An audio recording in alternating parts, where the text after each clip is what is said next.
About 6 months ago, there was a viral video with millions of views. And so I commented on it like, ha ha ha, this is hilarious. And a user saw that one comment on that one video, and then it just blew up. And there was very clearly an opportunity for them to gain a following based off of hating me. But once the narrative escapes past my account, I can't control it anymore.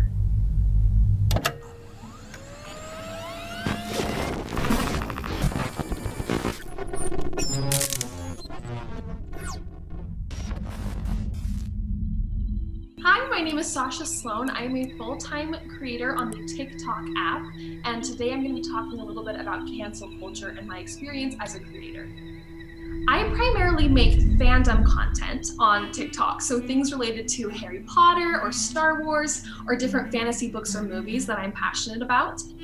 I own and run a small business, and so a lot of my content on TikTok has to do with my small business and shows behind the scenes of me creating art or working on a clothing line, different things like that.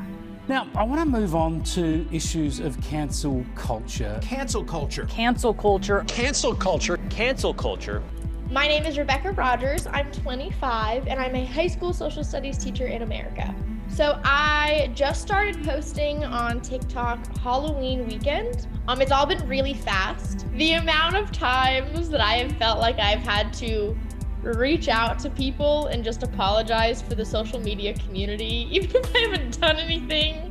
So I made a video about cancel culture, about how toxic it is and how awful it is. And then I just started reaching out to people that I saw was dealing with it because I felt really bad. It's like Sasha, for example. There was kind of an event on my TikTok in the last month or so where I went through a little bit of a cancel culture episode, quote unquote. And one of the things that took place was there was a group of creators, and I think creators is an exaggeration. There was a group of individuals who made a series of live videos where they went through my Instagram, my Facebook, and my Twitter, post by post, looking for mistakes, looking for problems, looking for something problematic.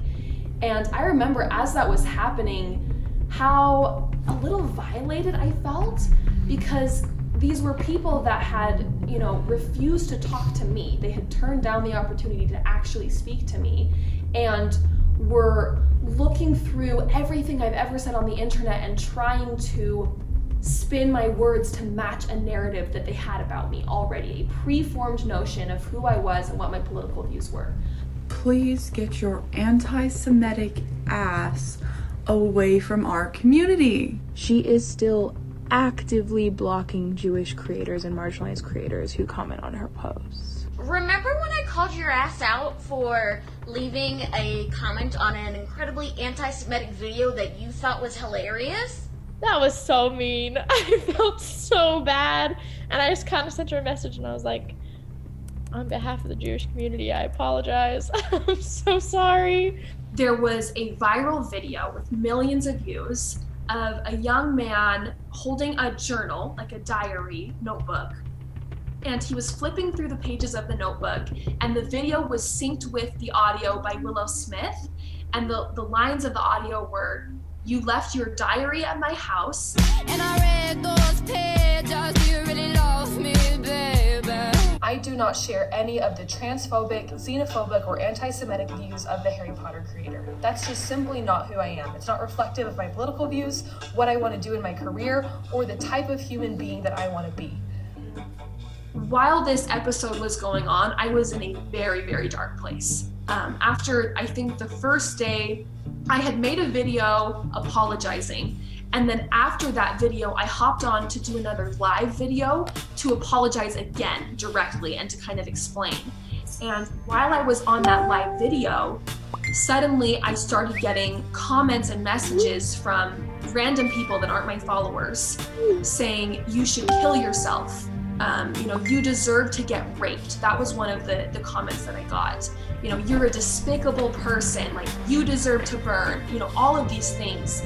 And I consider myself to be a tough girl, but reading those comments just, it was horrifying.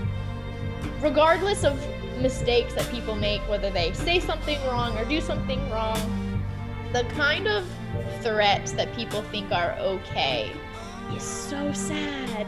That's not okay. And I feel like people see influencers and they just see them as figures, not as real people. And so they forget that we have feelings, and that when we see videos like that made about us, we go and sit in our room and cry about it. And like, we are still people and we care. My audience on TikTok is very young. My strongest demographic is between 18 and 25 years old, and my second strongest demographic is between about 14 and 18 years old. So I'm talking very primarily about my Gen Z audience that includes a lot of teenagers and young adults. I'm able to tell what my audience is by looking at the analytics, and YouTube actually has more in-depth analytics than TikTok does. And I'm able to look at where they come from and their ages and things. Almost 100% of the hate came from other females, and primarily from other female Harry Potter creators. Well, the irony is that the boy that created the original video, he did not receive backlash like I did. He did not receive hate accounts or comments or targeting things at him. The backlash came towards me, even though I didn't even make the video. I don't even know the creator. I don't follow the guy. I posted it not having any idea the attention I'd get from it. I first posted it because when first hearing the sound on another user's video, I thought of Anne Frank immediately after hearing Diary, as I'd only recently finished the book. When posting it, I never meant for it to be offensive, and still think people took it way out of context and looked into the video too deeply. Cancel culture is the worst thing to grab social media, and the amount of hate you got just for a comment proves it. People need to stop worrying about what other people like and work on themselves if it's that bothers them. I think a lot of hate comes from ignorance and misunderstanding, which is another reason that history and social studies is so important to me, because to me that is creating an understanding about different parts of the world and different cultures. And I genuinely think that if people are willing to just hear information about other people's, learn why what they're saying is damaging, like, that's a good thing.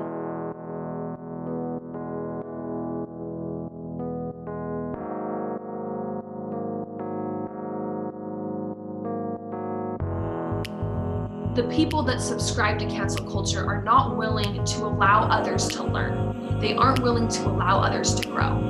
And life is all about making mistakes and learning and growing. And I made a very public mistake in front of millions of people, but everybody has laughed at an inappropriate joke. Everybody has said something stupid. Everybody has sent a text that they regret, right? And I think that the issue that I see with cancel culture is that they would try to take those moments and make them define who a person is or what they believe.